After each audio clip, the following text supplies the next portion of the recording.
bacteria resisted infection by certain viruses. That basic research was supported by the American Cancer Society and the federal government, despite the fact that there was little indication it had any relevance to human health. But that work led to the discovery of restriction enzymes, and that discovery made it possible to make insulin and other treatments in bacteria. And that made possible the birth of the biotechnology industry. Better health, better jobs, and some of those jobs don't require a PhD. This is one of many stories that illustrate the importance of science. Support for science has been declining for decades. Mr. President, members of the House and Senate, support our future, invest in science.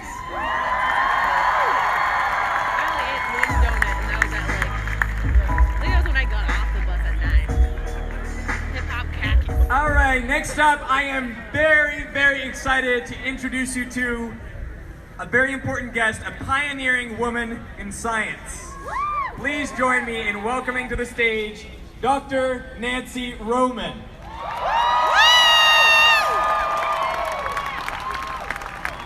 Dr. Roman was the chief of astronomy and solar physics at NASA in the 1960s.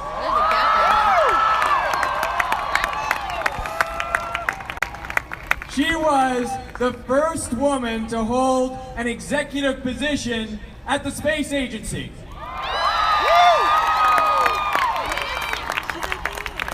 And over her career, Dr. Roman was instrumental in launching 3 orbital solar observatories and 3 small astronomical satellites.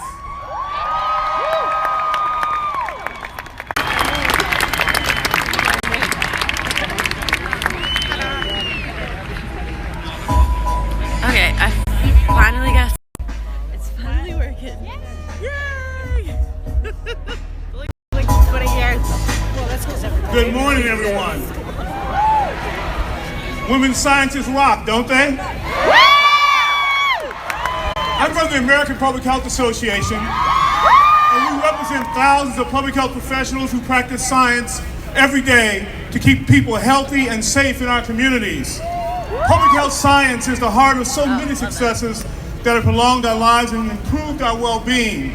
Thanks to public health science, we use seatbelts to prevent millions of crash-related injuries and fatalities every year.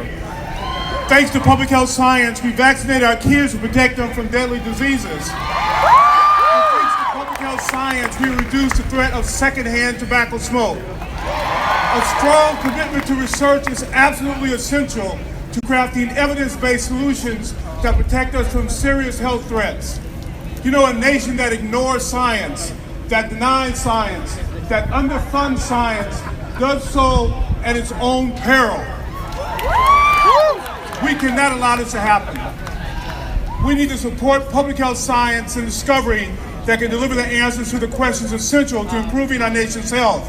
We need to ensure that data and evidence drive policymaking, not uninformed, and support health researchers and program leaders who are the highest quality to lead our national and local efforts.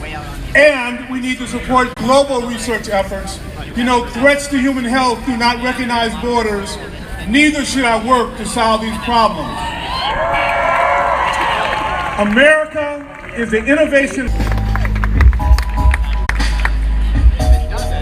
Or connection map. It just keeps going up and down. Hi everyone, my name is Gloria Tavera, and I'm an Like if I move my phone, it just wonks out. Reserve University. I'm also a Latina and a first-generation scientist in my family. I think I can see As it. a scientist, I know that a breakthrough in the lab can be a new way to help people. But too often, major institutions, including pharmaceutical companies, prioritize profits over lives. The prices that some companies charge for essential, life-saving medicine leave many people unaffordable, unable to live. So we as scientists need to recognize our unique responsibility and take power and take action. Dale! So at least 10 million people die die globally every year because they do not have the access to the medicines they need. And this suffering is preventable. No one should be sick because they are poor or poor because they are sick. Sorry, it's okay. I'm so sorry. No, it's okay. You're shooting video, right? It's okay. At Yale University's campus, we have secured a massive price reduction in an HIV medication, allowing humanitarian organizations to treat people living with HIV in South Africa for the first time.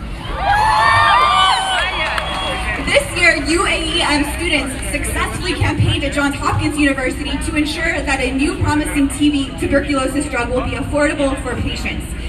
Universities are where at least 60% of the most novel first-in-class discoveries in biomedical research are made, and they're funded by your taxpayer dollars, and that research doesn't save lives if people can't afford the results. Join us this weekend, and at a follow-up action tomorrow, go to uaem.org or find UAEM on Twitter. We are urging the NIH to ensure affordable access to publicly funded medicines. Too often, scientists accept the results our medical system gives us, but that system doesn't exist without us. We have the power to make it better. It is up to us. Join us. If not us, then who? Thank you so much for your attention.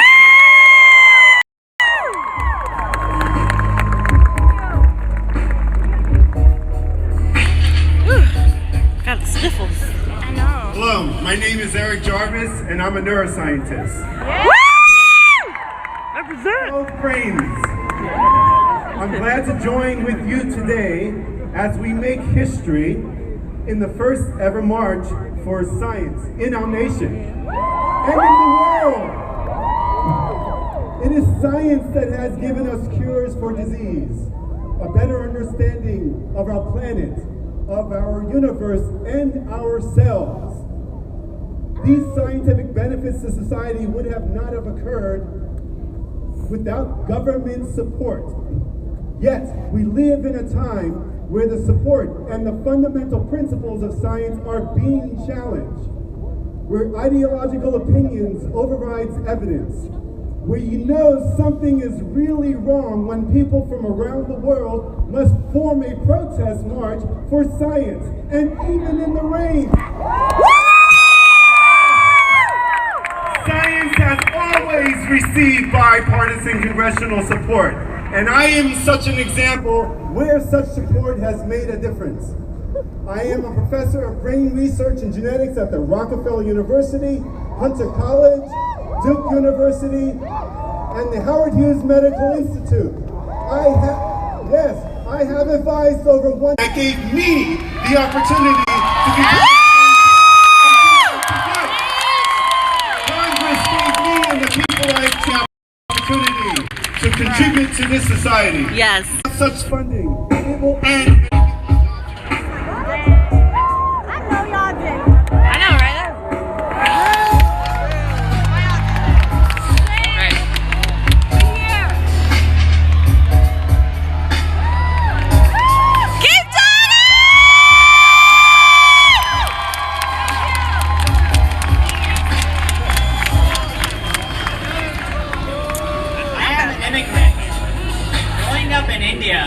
As a kid, I couldn't afford a microscope.